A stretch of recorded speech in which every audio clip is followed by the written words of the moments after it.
누가복음 8장 43절에 48절까지 말씀 보시겠습니다. 누가복음 8장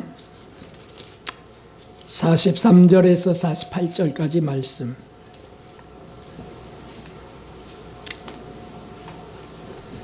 찾으셨으면 함께 읽겠습니다. 43절에 48절. 이에 12해를 혈루증을 앓는 중에 아무에게도 고침을 받지 못하던 여자가 예수님의 뒤로 와서 그 옷가에 손을 대니 혈루증이 즉시 그쳤더라.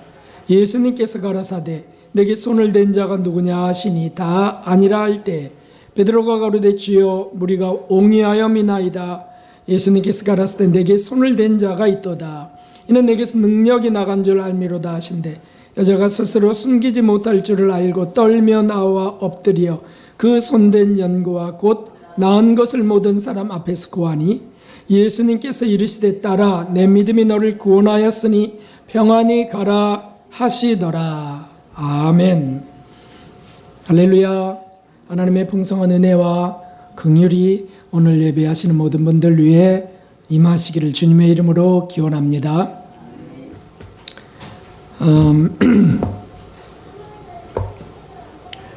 이제 추위가 끝나가고 있습니다. 그래서 봄이 오는 소망을 갖는데 우리의 삶 속에서도 영혼 속에도 새롭고 싱그러운 일들이 다시 일어날 수 있기를 소망하면서 우리 여러분들에게 당신을 축복합니다. 예수님의 사랑으로 축복합니다. 이렇게 축복하겠습니다. 예수님의 사랑으로 축복합니다.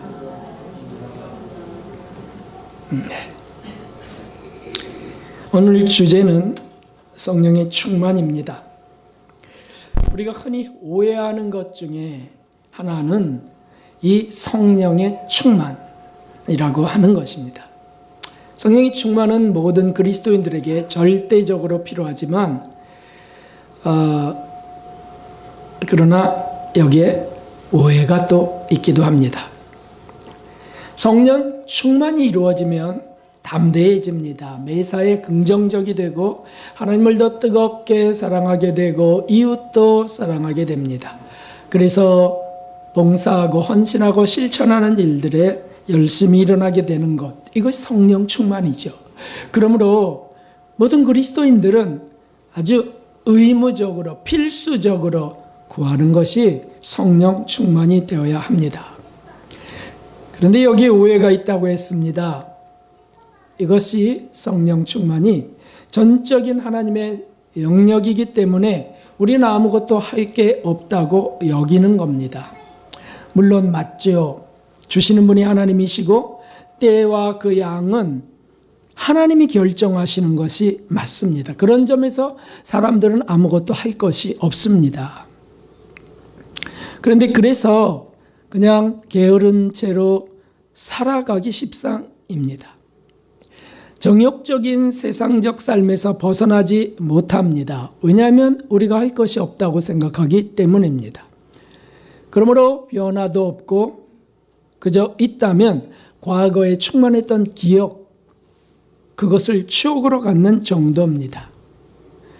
결론적으로 그런 삶을 말한다면 구태에 의연한 삶입니다. 그래서 다람쥐 쳇바퀴 돌듯이 하루하루 살아갑니다. 그런데 이런 신앙을, 이런 그리스도인을 주님은 책망하셨다는 사실이에요.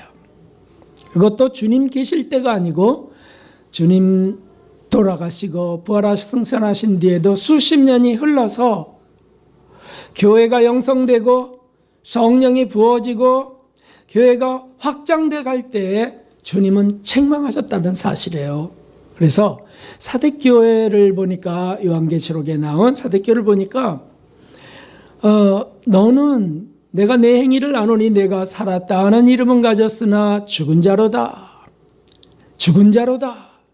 너는 일깨어 그 남은 바 죽게 된 것을 굳게 하라. 내 하나님 앞에 내 행위에 온전한 것을 찾지 못하였노니 그러므로 내가 어떻게 받았으며 어떻게 들었는지 생각하고 지켜 회개하라. 만일 일깨지 아니하면 내가 도적같이 이르리니 어느 시에 내게 말는지 내가 알지 못하리라. 라고 말씀하셨습니다. 그러니까 예수님께서 모든 것을 이루시고 부활 승천하셔서 성령을 우리에게 보내셔서 우리가 신앙생활하게 하시고 성령 충만을 이끌어 주시면서 인도해 가실 때에 무조건적으로 다 부어주시기를 원하셨지만 받은 사람이 있고 받지 못하는 사람이 있다는 뜻이죠. 이 사대교회 사자는 분명히 신앙생활을 한 사람이고 게다가 목회자였습니다. 그래서 어느 정도 하는 것 같은 것들이 있었지만 그저 경건의 모양 같은 거는 좀 있었지만 그러나 죽어가고 있는 걸 알지 못했다는 거예요. 자기가 영이 죽어가고 있는 것. 그래서 예수님이 너 내 영이 온전한 것을 내가 찾지 못하였다. 너는 뭐 제가 할 게 없어요 라고 하고 그러고 있지만 너 어떻게 받았으면 어떻게 들었는지 생각하고 지켜 회개하라 라고 하신 거죠. 그리고 에베소 교회 사자에게는 죄송합니다. 또 빠졌네. 에베소 교회 사자에게는 나름 열심히 충성 헌신하는 그런 목회자였는데 진리를 전하고 그리고 충성스럽게 목회를 하고 하는 정말 은혜가 임하는 목사였지만은 주님이 책망하세요. 한 가지 너에게 부족한 것이 있다. 너를 책망할 것이 있나니 너의 처음 사랑을 버렸느니라. 처음 사랑을 버렸느니라. 그러므로 어디서 떨어진 것을 생각하고 회개하여 처음의 길을 가지라. 그 충성스러운 종에게 회개하라고 말씀하세요. 회개하라고. 너 어디서 떨어졌는지. 너 만일 회개치 아니하면 내가 내게 임하여 내 촛대를 그 자리에서 옮기리라 라고 말씀하십니다. 그러니까 이 성령 충만은 한 번 받았다고 되는 것 아니고 그저 주님이 주실 때까지 난 아무것도 할 게 없다라고 가만히 있어서 되는 것도 아니라는 거지요. 회개를 구하고 정말 회개해야 될 일이라는 뜻인데 자, 그렇다면 성령 충만을 받으려면 어떻게 해야 되느냐 하는 겁니다. 결론부터 말씀드린다면 예수님께 접촉돼야 된다는 거예요. 예수님께 접촉돼야 된다. 마가복음 6장 56절에 보면 함께 읽겠습니다. 아무데나 예수님께서 들어가시는 마을이나 도시나 촌에서 병자를 시장에 두고 예수님의 옷가에라도 손을 대게 하시기를 간구하니 손을 대는 자는 다 성함을 얻으니라. 아멘. 예수님께 만져주기를 바라고 그리고 옷에라도 내가 손을 대기 원하고 그래서 손을 대면 다 고침을 받는다는 거죠. 오늘 말씀 속에 그 12해 동안이나 피를 흘리고 살았던 혈루병 여인도 그저 군중을 밀치고 가서 예수님의 옷깃에 손을 대어서 치료됩니다. 내게서 능력이 나가서 그를 새롭게 하는 겁니다. 이것이 뭡니까? 접촉이에요. 접촉. 그래서 접촉은 우리가 해야 될 일이잖아요. 주시는 것은 주님이 하시지만 접촉하여 손을 내미는 것을 우리가 해야 돼요. 그런데 이 접촉, 어떤 접촉들이 있는가? 접촉이 일어나면 능력이 흘러나가고 성령의 충만이 일어나는데 어떻게 해야 되느냐? 그래서 첫 번째는 말씀에 접촉돼야 된다는 겁니다. 말씀에. 곤고한 영혼에게 우선적으로 하신 주님의 말씀은 뭐였습니까? 아까도 에베소 사대교회에서 봤지만 회개하라였습니다. 회개하라. 회개하라. 무엇을 회개합니까? 어디서 떨어졌는지. 너 듣고 받은 그 크신 은혜를 너 다시 생각해야 돼. 그리고 너 게을렀던 것, 그 부분에 대해서 놓쳤던 것을 회개하라 라고 하는 것입니다. 많은 사람들이 예수님의 말씀 앞에서 죄를 깨닫게 됩니다. 그래서 회개하고 고침받고 새롭게 됩니다. 가는 여인도 현장에 잡힌 가는 여인도 예수님 앞에 와서 예수님의 용서하심을 보며 다시는 죄 짓지 말라. 이러면서 새로워지잖아요. 니고데모라고 하는 공회의원, 그 개헌도 밤중에 예수님께 나와서 어떻게 하면 내가 영생을 얻겠습니까? 어떻게 하면 거듭납니까? 라고 묻습니다. 그때 예수님께서 불과 성령으로 새롭게 되지 아니하면 하나님 나라에 들어갈 수 없다. 그러면서 마음에 고민이 되고 어떻게 하면 되지? 근심이 되고 방법을 찾게 되고 뭔가 불이 붙기 시작하는 겁니다. 마음이 가난한 사람들, 애통하는 사람들, 또는 진리에 목마르고 줄인 사람들, 평범한 일을 하던 어부들 다 예수님께 나와 그분의 말씀에 접촉되었습니다. 그래서 새로운 삶이 펼쳐지는 겁니다. 그 십자가 사건 후 제자들은 낙심했습니다. 그래서 각자 이제 인도할 사람도 없으니까 스승이 떠나버렸으니까 그것도 비참하게 실패자처럼 죽으셨으니까 사람들이 예수님의 제자라고 하면 그저 핍박을 하고 저자도 제자다, 저자도 죽여야 된다라고 하는 게 두려워서 다 숨어들 때예요. 집 구석으로 저 동굴 속으로 이렇게 숨어들기 시작하는 때죠. 그래서 두 제자는 엠마오로 그저 떠나버립니다. 엠마오로 가는 두 제자. 그런데 그때 어떻게 됐죠? 부활하신 예수님이 나타나셨어요. 그리고 그들을 만나고 그들을 새롭게 하세요. 성령으로 충만케 하셔. 그래서 그 충만해진 그 은혜로 예루살렘으로 다시 돌아갑니다. 그때 이들이 접촉된 것이 무엇이었습니까? 누가복음 24장을 한번 읽어보겠습니다. 저희가 서로 말하되 길에서 우리에게 말씀하시고 우리에게 성경을 풀어주실 때 우리 속에서 마음이 뜨겁지 아니하더냐 하고 예루살렘으로 돌아가니라. 성령의 충만과 감동은 말씀 속에서 일어납니다. 먼저는 말씀에 접촉될 때 일어납니다.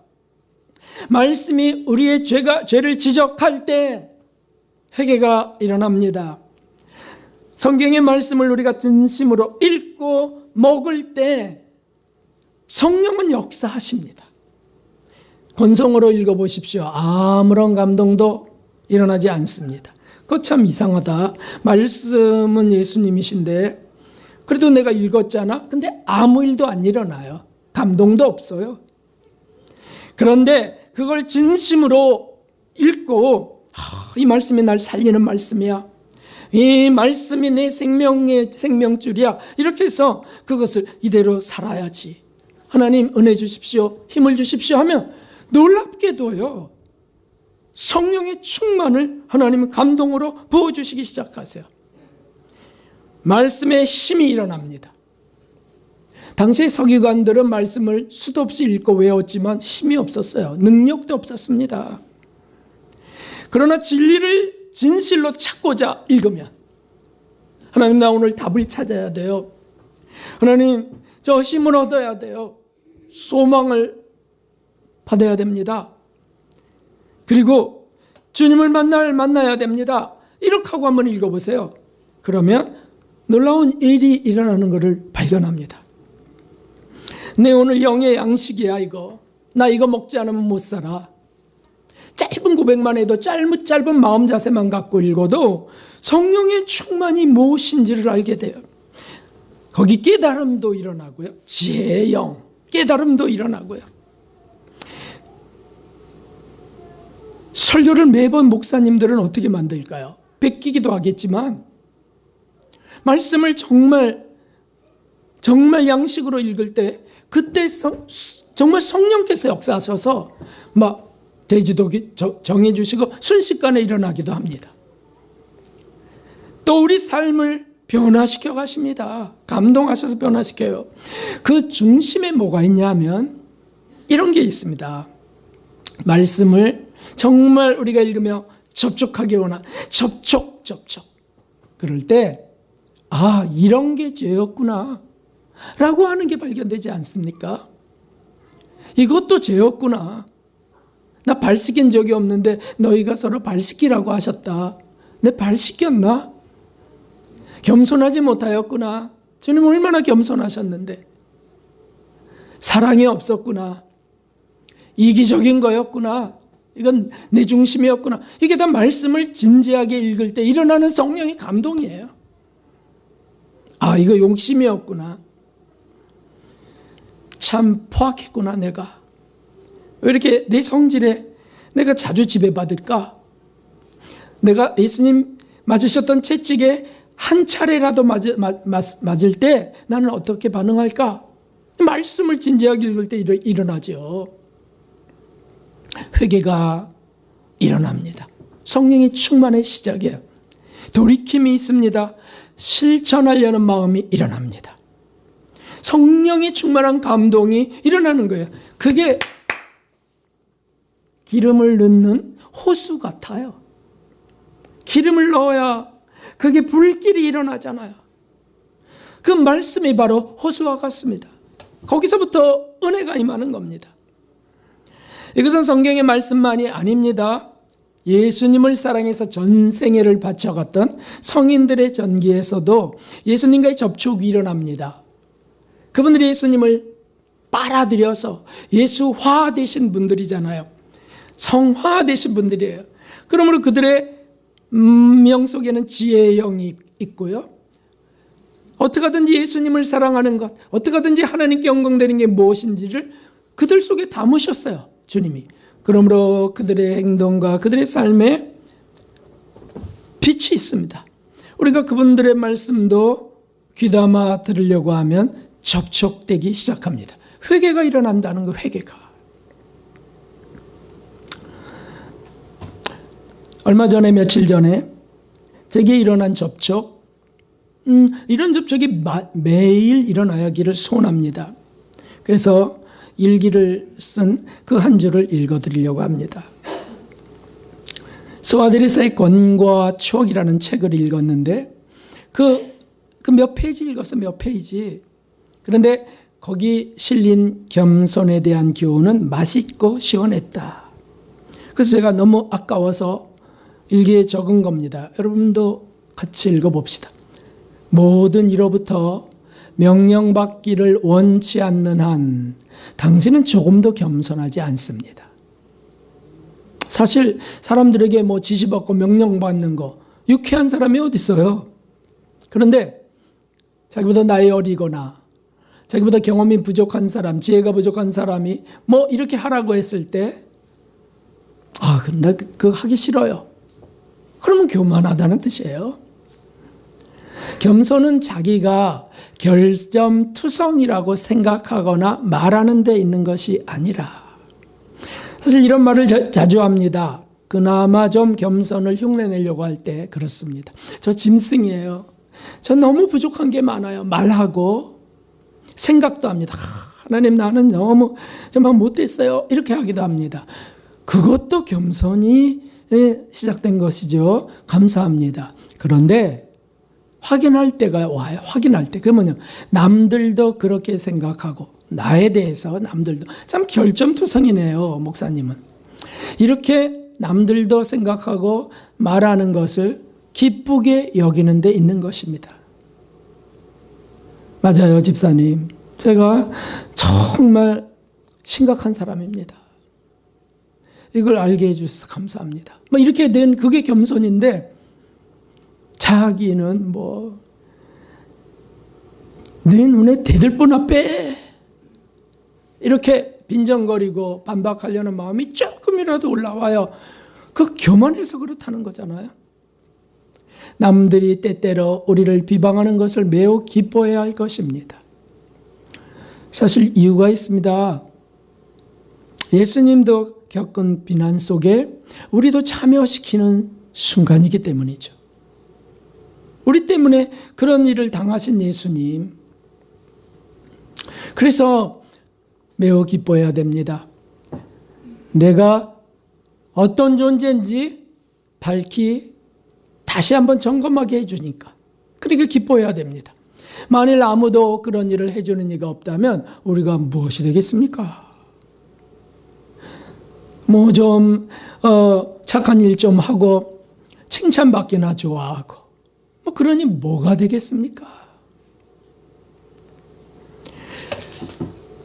하나님, 저는 이 속에 악한 것이 있습니다. 아주 교만 덩어리입니다. 이게 깊어지고 정말 그 뼛속에서부터 나오는 고백이 되어야 됩니다. 사실 얼마나 교만합니까? 우리가 얼마나 마음이 높습니까? 누가 조금이라도 뭐 잘못됐다고 해보세요. 누가 비난이라도 해보세요. 또는 남이 좀 못하는 거를 봐보세요. 내가 어떻습니까? 우리가 어떻습니까? 막 그냥 반발하거나 또는 비방하거나 정죄하거나 남편이든 아내든 상관없습니다. 목사든 성도든 상관없습니다. 그만큼 죄인들인데 그걸 발견 못해. 왜 발견 못하죠? 성령 충만이 임하지 못해서 그렇다는 거예요. 성령 충만이 임하면 다 이것이 그 밝은 빛 가운데 맑은 물 가운데 드러나는 겁니다. 접촉이 돼야 되죠. 빛된 말씀에 접촉이 돼야 됩니다. 예수님 말씀에 예수님께 접촉이 돼야 됩니다. 그 속에서 내 죄가 발견되고 회개하라 라고 하는 음성이 들려야 되죠. 그리고 회개할 때 성령의 충만이 일어나는, 성령의 충만이 그게 무슨 뜻이겠어요? 지은 죄로 인하여 못된 성질로 인하여 낙심과 비관과 그리고 그 자학 속에 빠지지 않고요, 거기서 다시 일어나게 하신다는 거예요. 거기서 이런 나를 위하여 주님이 죽으셨어, 이런 나를 위하여 주님이 손을 붙드셔. 그래서 소망이 다시 일어나는 거 아니겠어요? 이것이 믿음 속에 있습니다. 성령의 불은 접촉에서부터 붙기 시작합니다. 이러한 이 접촉이, 말씀에 대한 접촉이 우리에게 날마다 일어나기를 주님의 이름으로 축원합니다. 두 번째는 이 접촉은 전적인 은혜 속에서 일어나는데 신비에 접촉돼야 된다는 거예요. 신비 체험을 말하는 겁니다. 도마에게 나타나셨던 예수님, 도마에게 나타나셨던 예수님, 도마 제자에게. 도마는 어떤 그 당시의 상태가 어떻습니까? 도마는 예수님의 부활을 믿지 않았습니다. 그리고 내가 만져봐야 돼, 내가 확인해 봐야 돼 이러고 있을 때 예수님께서 나타나셨어요. 그리고 도마에게 이르시되 너의 손가락을 이리 내밀어 내 손을 보고 내 손을 내밀어 내 옆구리에 넣어보라. 참 얼마나 자비와 사랑이 크신지.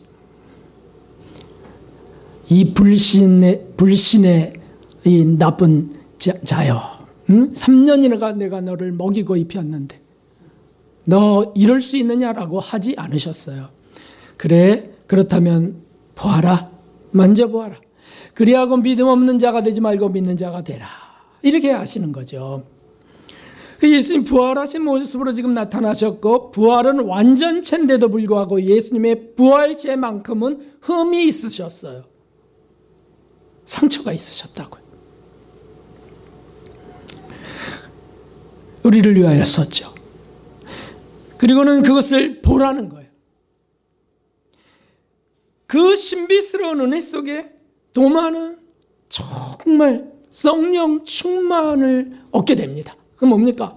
바로 나오는 거죠. 그 신비 접촉 가운데 바로 나온 게 뭐냐면 나의 주시며 나의 하나님이십니다 라고 하는 고백입니다. 할렐루야. 도마가 사도 베드로의 고백을 뛰어넘는 고백을 하는 거예요. 사도 베드로는 나의 주시며 나의 그리스도시니이다, 나의 구세주십니다 라고 고백했지만 도마는 나의 하나님이십니다 라고 고백합니다. 성령 충만이 강하게 붙으면서 불이 일어나게 된 것이죠. 부활하신 예수님을 만나면 생애가 바뀝니다. 낙심하던 제자들이 놀라운 희망의 사도들, 용감한 사도들이 되는 것처럼 바뀌어버린다는 거예요. 사울 청년이 바울 사도가 되는 것도 이 접촉에서 일어나잖아요. 접촉에서. 스데반 집사님이요, 그 거룩한 순교의 죽음은 성령의 충만으로 일어났습니다. 자기의 어떤 의지로 일어난 것이 아니었어요. 하늘문이 열렸습니다. 돌에 맞아 죽어갈 때 하늘문이 열렸다고요. 그리고는 눈을 들어 하늘을 보니까 하나님과 예수님이 하나님 보호자 옆에 서서 일어나셔서, 앉으셔야 되는데 일어나셔서 자신을 쳐다보는 것을 보는 겁니다. 그러니 얼마나 충만해집니까? 그래서 천사처럼 얼굴이 밝게 환하게 바뀌는 것을 사람들도 보았습니다. 스데반 집사님이 말합니다. 보라, 하늘이 열리고 인자가 하나님 우편에 서신 것을 보노라. 신비체험을 하는 거예요. 신비체험. 성령 충만이 일어나니까 어떻습니까? 돌에 맞아도 아프지 않은 거예요. 돌에 맞아도. 아픔이 있어도 그 아픔을 이기는 기쁨과 감격이 있는 거예요. 그래서 순교하는 거지. 뭐 아픔을 난 참을 거예요. 참아서요. 뭐 어렸을 때부터 참는 게 훈련됐어요. 이렇게 해서 되는 사람은 없어요. 성령의 충만이 일어나니까 되는 거죠. 이것은 신비에서 일어나는 겁니다. 환상을 보기도 하고요. 어떤 사람들은요, 꿈을 통해서 또 기도 중에 음성을 듣기도 하고요. 평상시에도 주님과의 대화 중에도 일어나기도 하고 어떤 신비한 일들이 일어나요. 세상이 줄 수 없는 신비한 일들을 하나님 허락하세요. 접촉이 접촉. 그래서 성령의 충만이 확 불붙는 겁니다. 일어나는 겁니다. 어느 날 전날 밤까지 힘들게 노동을 한 적이 있었는데 새벽에 일어날 자신이 없더라고요. 그런데 손목시계 알람이 울렸습니다. 손목시계 알람이 뜨드득 뜨드득 이렇게 울리는데 제가 근데 비몽사몽간에 제가 이러더라고요. 저도 놀랐습니다. 아, 하나님께서 전화하셨네. 하나님께서 전화하셨네 하고 탁 보니까 알람이었어요. 그래서 제가 웃음도 나고, 야, 이렇게까지 하시는 주님은 참 그 사랑이 도대체 얼마나 큰 사랑이신가. 종을 불쌍히 보셔서 전화로 인식하고 받으려고 일어나게 하시는. 그래서 일어나 새벽 예배를 드렸는데 그날은 내내 성령 충만하였습니다. 성령 충만, 성령 충만. 우리가 이런 것들을 소망한다면 놀라운 일들이 일어나기 시작합니다. 주님의 음성이 처음에는 세미하게 내면에서 들립니다. 그래서 이게 주님의 음성인지 내 생각인지 잘 모르겠어요. 이렇게 하죠. 근데 점점 더 확실하게 듣게 하십니다. 실제로 귀로 듣게도 하십니다. 점점 이끌어 가세요. 환상으로 보게도 하시고요. 뭐 무조건 은사로 그냥 탁 보여주신 그런 건 말고요. 실제로 성령의 충만을 위해서 주시는 신비 체험 속에 이렇게 이끌어 가세요. 다양한 방법으로 우리를 충만케 하시려고 애를 쓰십니다. 애를 쓰세요. 그러나 무뎌진 영혼은 듣지도 보지도 못합니다. 영적 소경, 영적 귀머거리가 됩니다. 이런 상태가 계속되면 신앙은 지루해지고, 그리고 자기 삶은 벗어나지 못하는 세속의 삶이니까 어떻게 될까요? 점점 더 차츰차츰 세속화됩니다. 그리고는 이상한 그 뉴스나 솔깃하며 듣는 것처럼 변정 사상이나 이단적 교리가 자기도 모르게 다가옵니다. 두아디라 교회에 음녀 이세벨이 있었는데 그대로 용납하고 두어요. 이런 일들이 우리 영 속에도 일어나고 삶 속에도 일어납니다. 딱 차단해야 되는데 그게 안 되는 거죠. 왜요? 성령의 충만이 없어서 그렇습니다. 성령의 맑은 물이 부어지지 않아서 그런 거죠. 그러므로 그리스도인들은 힘을 다해서 예수님께 접촉하려고 해야 됩니다. 말씀에 접촉하고 그런 신비 거기에도 접촉하길 소원하고 주님 뵙고 싶어요라고 하는 건 이상한 기도가 아닙니다.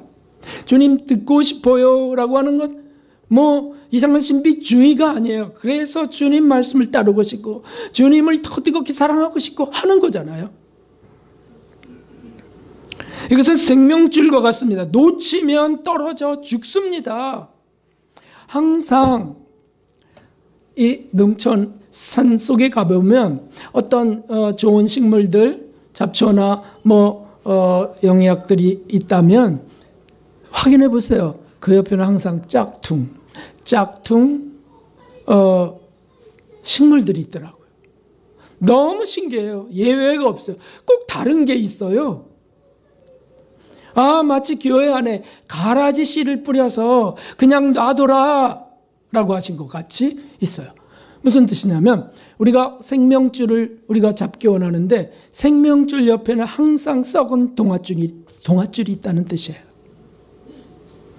그 썩은 동아줄 잡으면요 더 편해 보이고 더 넓은 길이에요. 더 쉬워요. 그럼 어떻게 되죠? 끊어져 버리죠. 아닙니다. 아무리 즐겁고 행복한 것 같아도 성령 충만이 아닌 세상의 형통으로 인한 즐거움과 행복이라면 그 끝은 불행입니다. 멸망입니다. 그러므로 살았다 하는 이름은 가졌으나 죽은 자로다 네가 돌이키라 라고 하신 겁니다.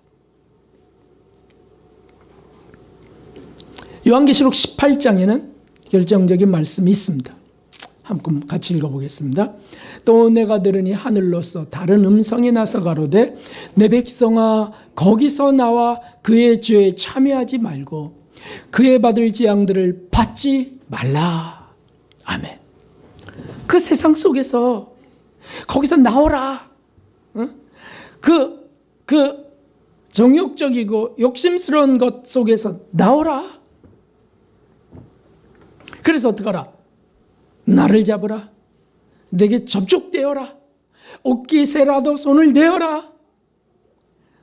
그러면 너는 성령 충만해져서 순교할 용기도 얻을 것이고 그리고 모든 것을 버리고 모든 것 대신 주님을 끝까지 붙들 수 있을 거야.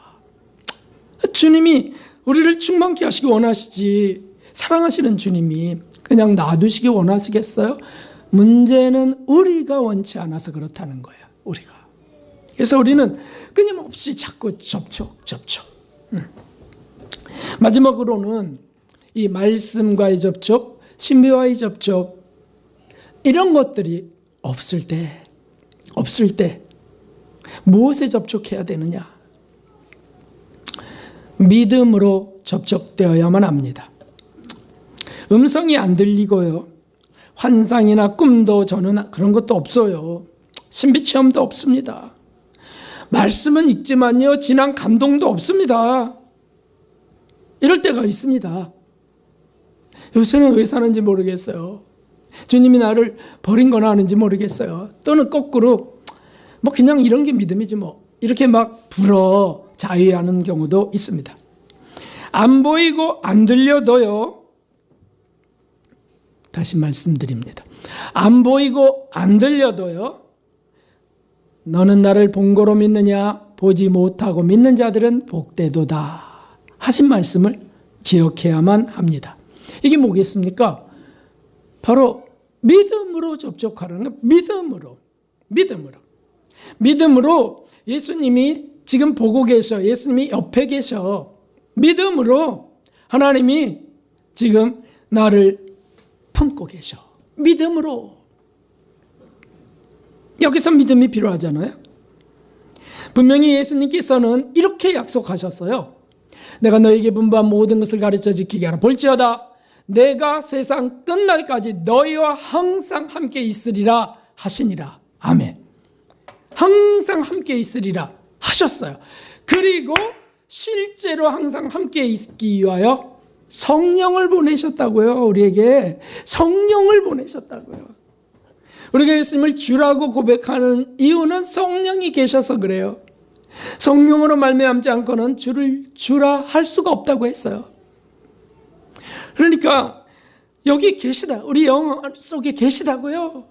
믿음으로 어느 날 느껴지지 않고 어느 날 감동도 없고 모든 게 끊어진 것 같아도 계시다고요. 그분은 시공을 초월하시는 하나님 예수 그리스도께서 항상 함께 하심을 우리가 믿음으로 붙드는 거죠. 믿음이 뭡니까? 믿음이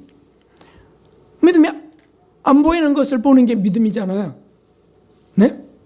만져지지 않는 것을 확신하는 게 믿음이잖아요. 천국을 무슨 보셨어요? 근데 어떻게 천국 간다고 확신하세요? 믿음으로.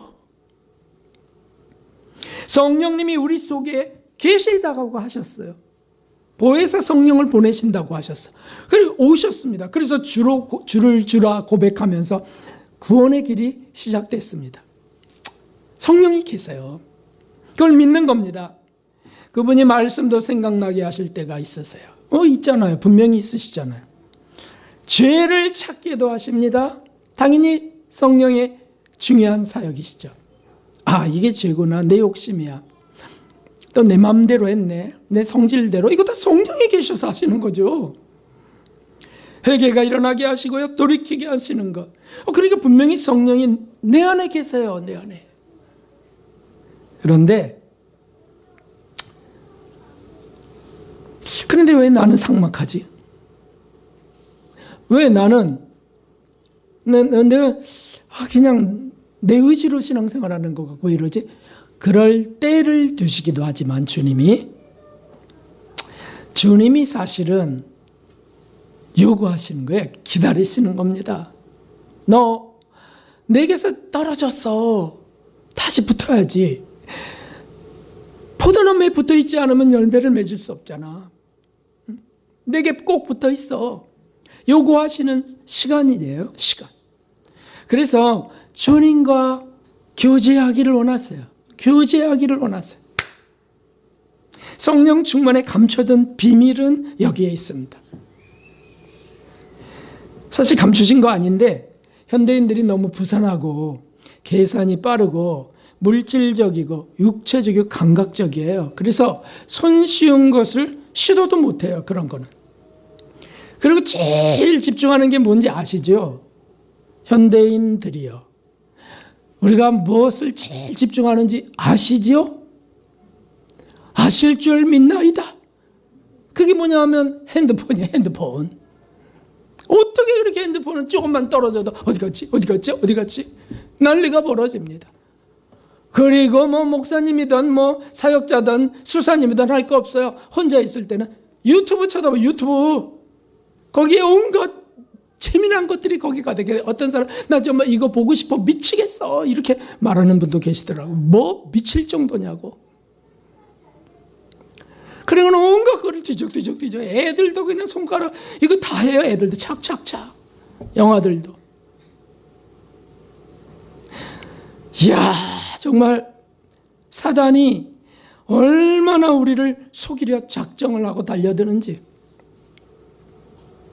참 가엾고 속상한 시대요. 속상한 영혼들이 되었습니다. 그러한 우리들에게 주님이 원하시는 것이 무엇입니까? 우리와의 교제요, 대화이십니다. 대화입니다. 우리가 조금만이라도 주님과 접촉을 바라고 작은 몸짓이라도 한다면, 작은 소원이라도 올린다면 주님은 몹시 기뻐하세요. 몹시 기뻐하셔. 그래서 나타내시려고 애를 쓰십니다. 사실 애를 쓴다는 건 인간적 차원에서 제가 말씀드린 거예요. 우리가 이해하기 쉽도록. 주님은 늘 항상 그 마음을 품고 계세요. 우리랑 만나시려는.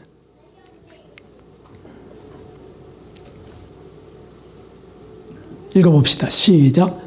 나를 사랑하는 자는 내 아버지께 사랑을 받을 것이요 나도 그를 사랑하여 그에게 나를 나타내리라. 아멘.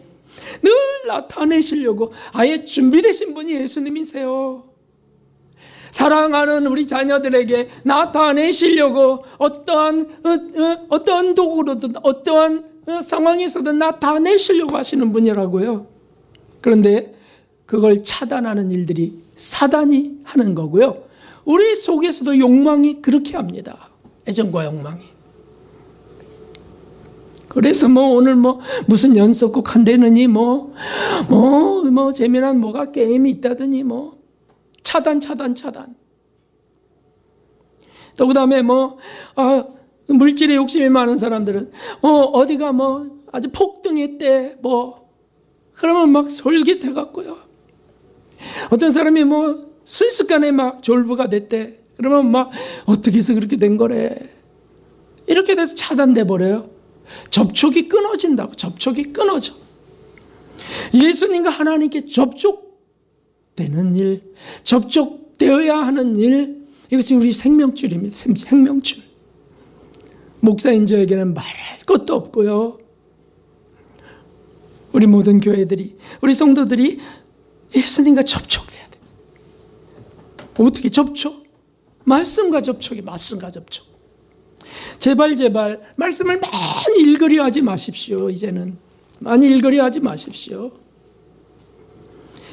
그 접촉 속에, 말씀의 한 구절의 접촉 속에 내게 등불이 켜지는지, 회개가 일어나는지, 내게 감동이 일어나는지 거기에 집중하셔야 됩니다. 그리고는 성경 말씀만이 아닙니다. 성경 말씀으로 자신의 삶을 불태워갔던 하나님 만드신 성인들, 예수님을 닮아가신 그분들의 말씀에 접촉돼야 돼. 그분의 삶에 짧은 시간이라도. 어느 날 회개가 그렇게 터지더라고요. 어느 날 저도 뉴스를 보다가 그 다음에 유튜브에서 무슨 좋은 정보가 있을까? 이렇게 하고 있는데 갑자기 내가 뭘 하지? 내가 너무 이 시간이 아깝잖아. 그 시간은 짧게 하려고 해야 되는데 그렇게 안 되는 거예요. 그리고 주님 불쌍히 여기소서 하고서는 옆에 있는 성인전을 읽었어요. 하나 착해서. 근데 보통 완벽주의자들을 운전하려 하는 사람들은 이래요. 나는 책을 읽으면 모든 게 정리되고 깔끔하게 해서 2시간 이상은 읽어야 돼. 이런 마음들 있을 수 있어요. 그러니까 분위기가 안 되고 환경이 안 되면 난 아예 안 읽어. 그럴 때는 아주 진지한 거죠. 그건요 1년 내내 못 읽을 수도 있어요. 그러지 않고요 한 페이지라도 읽어야지. 한 줄이라도 읽어야. 그래서 정말 5분을 읽었어. 5분을 딱 해갖고서 5분을 다시 접촉이 일어나면서 성령 충만이 일어나는 거예요. 너무 좋더라고 그게. 그래서 좋으니까 하나님 정말 내 영혼이 이렇게 맛있고 이렇게 은혜스럽고 이렇게 행복한데 끊어지지 않게 해주세요. 기도가 저절로 나오는 거예요. 그래서 내가 이런 거에 이런 재미, 감각적 재미에 내가 빠져서는 안 되지. 응? 시간이 너무 아깝잖아. 이거 언제 죽을지도 모르는데. 그래서 그래 항상 옆에 두고 항상 언제라도 접촉할 수 있게. 이런 걸 주님은 기뻐하세요. 그래서 그게 주님 사랑하는 그 몸짓이니까 나도 그를 사랑하여 그에게 나를 나타내리라. 성령 충만을 부어주신다는 거죠. 말씀으로 접촉해야 됩니다. 신비 체험으로 접촉해야 됩니다. 신비 구하셔야 됩니다. 믿음으로 접촉해야 됩니다. 아무런 신비도 안 일어나고 말씀도 맛있지 않을 때도 믿음으로 접촉해야 돼. 믿음으로. 그래서 쉬운 게 있잖아요. 대화. 전도사님 댁 신방 갔을 때 주님 주신 말씀 속에 그냥 예수님을 사랑함으로, 사랑하는 예수님 때문이에요. 이거 입에 달라고 말씀하셨어요. 입에 달도록. 뭐든지 자주. 그래서 저도 여기 오늘 지금 내려오다가 예배드리러 내려오다가 예수님을 사랑함으로, 예수님을 사랑함으로, 사랑하는 예수님 때문이에요. 이러고 걸어 내려왔어요. 너무 감사한 거죠. 그런 것들이. 화장실을 갈 때도 마찬가지고요. 청소할 때는 말할 것도 없고요. 꾸준히 일할 때, 남을 섬길 때, 자존심이 상할 때, 체면이 구겨졌을 때 예수님을 사랑함으로, 사랑하는 예수님 때문이에요. 이게 뭐가 어렵습니까? 습관이 안 돼서 그렇죠. 접촉을 가리는 벽 때문에 그렇죠. 마귀 때문에 그렇고 내 정욕 때문에 그렇습니다. 아니요, 이제는 씻고 접촉이 계속 일어나도록 접촉이. 폰 배터리가 끊어지면 불안하여 쩔쩔매는 것 이상으로 예수님과 접촉이 끊어지면 저는 불안해집니다. 오 주님, 믿음으로 접촉합니다. 주님과 대화하고 사랑합니다 소리라도 자주 하고 그러면 나타내 주세요. 여러분은 어떤지 모르겠으나 저는 예수님 사랑합니다 이런 대화를 정말 안 한 때들도 많았구나. 정말 안 해요. 뭐 다 아시는 거잖아요. 이런 식이죠. 남편이 아내가 뭐 사랑한다고 다 하는 거잖아. 여러분 얼마나 신경질이 난다고 그러더라고요. 우리 예수님은 그런 사람은 아니지만 확인 되게 원하세요. 접촉. 삶이 달라집니다. 기대하십시오. 성령이 충만히 부어집니다. 생애가 달라집니다. 지혜가 더 임하고 사랑도 임하고 행복이 더 넘치게 됩니다. 평화가 자유가 임하기 시작합니다. 욕망으로부터 정욕의 사슬로부터 벗어나는 거예요. 왜 우리가 그것을 소원하지 않아야 되겠습니까? 왜 누구는 받는데 우리는 받지 못해야 되겠습니까? 아닙니다. 접촉되기를 소원합시다. 오 주님, 매일매일 이런 접촉이 안 일어나면 저는 행복하지 않습니다라고 고백하고 예수님 사랑합니다는 고백이 항상 일어나기를 주님의 이름으로 축원합니다. 177장